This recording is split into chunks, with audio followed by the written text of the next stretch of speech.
Assalamualaikum warahmatullahi wabarakatuh. Students, hope you all are doing well and taking your video lessons regularly. This is your English grammar class. Student, as you know that we have started a new lesson number 6, modal auxiliary verbs, and alhamdulillah we are done with the usage of should, ought to, must, can and could. Now today I am going to tell you in this class the usage of may and might, where they are used in a sentence and when. कहाँ use होते हैं और कब use होते हैं ये मैं आज आपको बताऊंगी कि may and might, they both are auxiliary verbs and they are modal verbs and where we can use it in a sentence. Okay, now as you can see on the whiteboard, मैंने first usage इसका जो लिखा है वो possibility है. जब हम may और might की बात करते हैं तो as you know that can and could used to show the ability. Ability means ability to do something. You are able, you know how to do something. जिसमें आपको काम करने की सलाहियत, जिसमें आप 100% श्योर हो, ये होती है आपकी एबिलिटी. पॉसिबिलिटी में जिसमें आप शायद की बात करेंगे, you are not 100% sure about that thing, उसके बारे में आपको जो है कोई पूरा मुकम्मल तौर पर यकीन ना हो, देयर इज अ चांस कि वो हो भी सकती है और नहीं भी हो सकती. तो वहाँ पर आप जो है इंस्टेड ऑफ यूजिंग कैन और कुड आप क्या यूज़ करते हैं, यूज मे एंड माइट. तो मे भी वही पॉसिबिलिटी के लिए यूज़ होता है और माइट भी पॉसिबिलिटी के लिए यूज़ होता है. As you can see in the example, it might rain later so take an umbrella. हो सकता है शायद जो है वो कि बारिश हो जाए बाद में, तो don't forget to take an umbrella. और उसके बाद नेक्स्ट मैंने लिखा है I may complete my project today. आज मैं जो है शायद जो है वो अपना प्रोजेक्ट जो है वो आज जो है वो क्या कर लूँ, कंप्लीट कर लूँ. So these may and might both I am using. Where I am using when I am going to tell about the possibility of some action verb. ठीक है, किसी भी एक्शन वर्ब की मैं पॉसिबिलिटी बता रही हूँ तो वो उस वक्त जो है मैं क्या यूज़ करूँगी, मे एंड माइट. अच्छा, दूसरा इसका यूज़ है, दूसरे में जो है लिखा हुआ है गिव परमिशन और आगे मैंने ब्रैकेट में लिखा है ओनली मे. अच्छा, ये बात याद रखिए कि जब आप परमिशन ले रहे हो या दे रहे हो या जो है विशेस के लिए जब हम अपनी ख्वाहिशात का इज़हार करते हैं, जब हम प्रे करते हैं, तो इन 3 कंडीशंस में हम जो है हमेशा वी ऑलवेज यूज़ मे. ठीक है, हम मे यूज़ करते हैं instead of using might. Might नहीं करते. माइट बहुत ज़्यादा फॉर्मल अगर हम होना चाहते हैं, जब बहुत ज़्यादा पर्टिकुलर होना चाहते हैं तो उस वक्त हमें we are allowed to use might. Otherwise we always for giving permission, for asking for permission और एक्सप्रेस विशेस के लिए हम क्या यूज़ करते हैं, मे का स्ट्रक्चर फॉलो करते हैं. As you can see example में मैंने लिखा है you may open the door if you go outside. Permission दे रहे हैं आप किसी चीज़ की कि आप जो है वो दरवाज़ा खोल सकते हैं. इफ़ यू गो आउटसाइड, अगर आप बाहर जाना चाहते हैं तो जिस वक्त आप परमिशन दे रहे हो तो उस वक्त आप यूज़ करते हैं मे. इसी तरह द थर्ड यूज़ है इसका आस्क फॉर परमिशन. जैसे आप लोग अक्सर अपनी टीचर से पूछते हैं, you have a question, may I drink water, miss may I go outside, miss may I copy down this work, miss may I tell the answer. इसी तरह आप जो आप अपनी इनफॉर्मल वे में जब आप परमिशन ले रहे होते हो तो उस वक्त भी जो है वो क्या यूज़ करते हैं, मे यूज़ करते हैं. ये तो बहुत ईजी है. Everybody the student know the usages of may. ये वाला यूज़ तो सबको पता है. जब हम परमिशन ले रहे होते हैं और फॉर्मली ले रहे होते हैं तो उस वक्त हम मे यूज़ करते हैं. The fourth one is express wishes. जब हम अल्लाह ताला से दुआ मांग रहे होते हैं या किसी को विश कर रहे होते हैं या किसी को दुआ दे रहे होते हैं, समटाइम भी हम किसी को ग्रीट कर रहे होते हैं, तो उस वक्त जो है हम अपनी विशेस को, अपनी गुड जो हमारी जो ग्रीटिंग्स हैं उनको एक्सप्रेस करने के लिए हम कौन सा स्ट्रक्चर फॉलो करते हैं, we use may. May you live a long successful life. May Allah bless you. May Allah give you a healthy life. इस तरह करके जो आप सेंटेंसेस यूज़ करते हैं जिसमें आप अपनी एक्सप्रेशंस को, अपनी प्रेयर्स को एक्सप्रेस करते हैं, तो उस वक्त हम कौन सा स्ट्रक्चर यूज़ करते हैं, कौन सा मॉडल ऑक्सिलरी यूज़ करते हैं, मे यूज़ करते हैं. अच्छा, यहाँ आइए. अब आप ये तो तीनों जो मैंने सेकंड, थर्ड एंड फोर्थ जो यूज़ बताया था वो मे को एक्सप्रेस कर रहा था.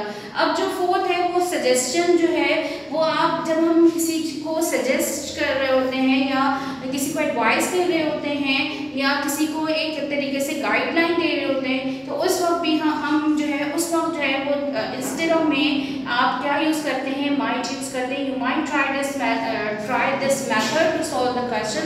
आप जो है वो इस मेथड को ट्राई कर सकते हैं इस सवाल को हल करने के लिए। तो उस वक्त जो है हम क्या यूज़ करते हैं, माइट।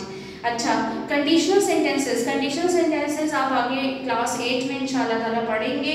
तो कंडीशनल सेंटेंसेस में जब हम सेकंड और थर्ड कंडीशनल सेंटेंसेस की बात करते हैं तो उस वक्त भी हम जो है माइट का यूज़ करते हैं।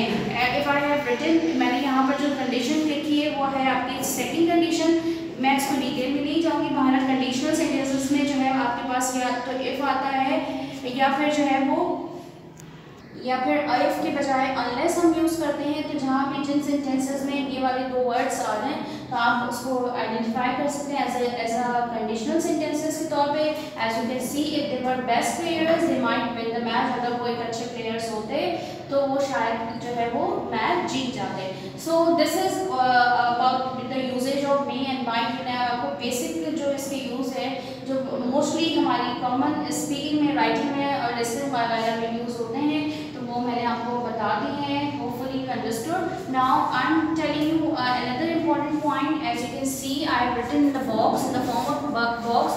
May and might can normally be interchanged without a significant difference in meaning. क्या मतलब है इसका कि जो है ना जब हम पॉसिबिलिटी बता रहे होते हैं तो उस वक्त जो है हम मे भी यूज़ कर सकते हैं और माइट भी यूज़ कर सकते हैं। दे कैन बी इंटरचेंज क्योंकि उनके मीनिंग्स में कोई डिफरेंस नहीं आता। हाँ, थोड़ा सा इसका डिफरेंस आ जाता है कि might often implies a smaller chance of something happening, लेकिन माइट में ज़रा सा कम जो उसकी पॉसिबिलिटी होती है जब हम एक्सप्रेस कर रहे होते हैं पॉसिबिलिटी को, उस वक्त हमारे पास जो है वो मे से जो है वो कम जो है % चांस होता है उस चीज़ के हैपन होने का। तो इस वक्त जो है वो किसी चीज़ के हैपनिंग होने का, तो उस वक्त जब हमें बहुत ज़्यादा पॉसिबिलिटी हमें शो करनी है लाइक 70 to 80%, तो उस वक्त हम मे यूज़ करेंगे। जब हमें 40 और 50% हमारे पास पॉसिबिलिटी हो तो उस वक्त हम यूज़ करेंगे might. As you can see it may rain, तो हमारे पास मे 70 मोर देन 70% हमारे पास ये पॉसिबिलिटी है कि शायद बारिश हो जाए। और इट माइट रेन जब हमारे पास बस इतनी पॉसिबिलिटी हो, लेस पॉसिबिलिटी हो कि शायद ही बारिश हो, तो उस वक्त हम क्या यूज़ करेंगे, इट माइट रेन। अच्छा, दूसरा पॉइंट मैं दोबारा यहीं पर रिपीट कर रही हूँ। जब हम एक्सप्रेस कर रहे होते हैं विशेस को या परमिशन दे रहे होते हैं या परमिशन ले रहे होते हैं तो हम कौन सी चीज़ यूज़ करते हैं, मे, ओनली मे इज़ यूज। हमेशा कौन सा मॉडल ऑक्सिलरी वर्ब यूज़ होता है, मे यूज़ होता है। ये प्लीज़ इस बात को याद रखिएगा। विशेस के लिए, ग्रीड के लिए, दुआओं के लिए, परमिशन के लिए, आस्किंग और गिविंग परमिशन के लिए हम मे का स्ट्रक्चर यूज़ करते हैं। Now come to the exercise, open page number 21। Before coming to the exercise, which I am going to show you the homework which I gave you in the previous class to solve exercise A and B in your book, and in which you will have to use can or cannot. Exercise A, she can swim but I cannot. The second is not all birds can fly, ostrich cannot. The baby is full, now उसका पेट भर गया है। She cannot finish her food, अब वो अपना food finish नहीं कर सकती। It's a rainy day, we cannot go for a picnic. और can you call me later? No, I cannot. Okay, अब the second exercise, what is second exercise, exercise B क्या है, you will have to change the following sentences into their past form. As you know that what is the past form of can, could is the past form of can. आपको जहाँ could can नजर आ रहा है आप उसको could में change कर देंगे, but no need to change the verb, okay, it will remain the base form.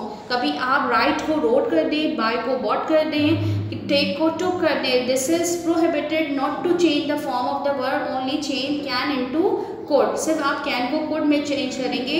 He could ride a bicycle instead of telling he could rode a bicycle, no, this is totally wrong.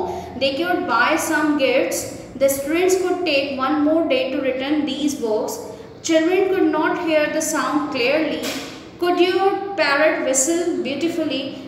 आखिर में जो है because it's a question, तो what comes at the end of the question we always put question mark, okay. So I have shown you the exercises. Now come to page number 21.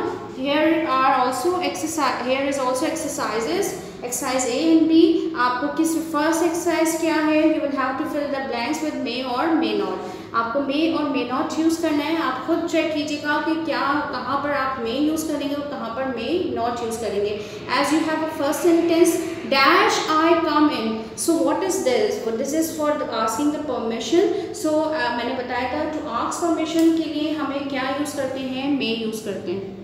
What is the second sentence? You dash leave now if you wish.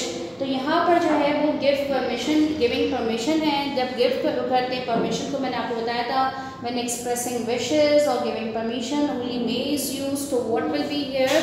यहाँ पर क्या आएगा आपके पास, may आएगा। So in this way you will solve the exercise. Exercise A. Now come to exercise B. What is exercise B? Exercise B is little bit tricky but easy to do. आपको जो है उन्होंने jumble sentences दिए हुए and you have to use accordingly. Can use करें, could use करें, may या might, but the meaning must remain the same. आपके मीनिंग्स जो हैं वो क्या रहने चाहिए, सेम रहने चाहिए। ठीक है, let's have example. Let's what is the first sentence. First sentence को देख लेते हैं। Ali's eye sight is weak, he is not able to see far. जब हमें किसी चीज़ की as you can notice in the sentence के जो है वो किसी चीज़ की एबिलिटी को शो करना है तो उस वक्त हम कौन सा मॉडल ऑक्सिलरी यूज़ करते हैं। It is better to use can, could, may और माइट। कौन सा यूज़ करेंगे? It is obvious that we have to use can को यूज़ करेंगे। अब यहाँ पर जो है आप दो तरीके से ये सेंटेंस लिख सकते हैं। It is up to you. आप या तो यूँ लिख लें Ali's eye sight is weak, और ही इज़ नॉट एबल की जगह मैंने इसको किससे रिप्लेस कर लिया, he can not see far. Okay, in this way you can write the sentence, so he cannot see far. लेकिन आप इस तरह भी लिख सकते हैं Ali cannot see far because his eyesight is weak. Because the meanings are as you notice कि दोनों में meanings जो हैं वो क्या हो रहे हैं, same है, इस पर कोई changes नहीं हो रही। So I am going to write the sentence. So I have written the sentence for your ease. मैंने लिख दिया है Ali's eyesight is weak, so he cannot see far. Okay, in this way you will have to, पहले आप check कीजिए कि आपको कौन सी चीज़ एबिलिटी को कौन सी परमिशन के लिए है, या पॉसिबिलिटी के लिए, या विश के लिए कौन सी, या प्रे के लिए कौन सी है, या सजेशन के लिए कौन सी है। आप इसको खुद ही ऑब्जर्व करेंगे and then you will have to change transform the sentence, but remember this thing, meaning must remain same. So what is the homework for today? You will have to solve exercise A and B given on page number 21. I am going to show you the homework. Okay students, note down the homework. Do exercises A and B given on page number 21 of lesson number 6. This is all for today. Inshallah Taala, hopefully we will meet in the class. Inshallah Taala. Till then, stay home, stay safe. Assalamu alaikum warahmatullahi wabarakatuh.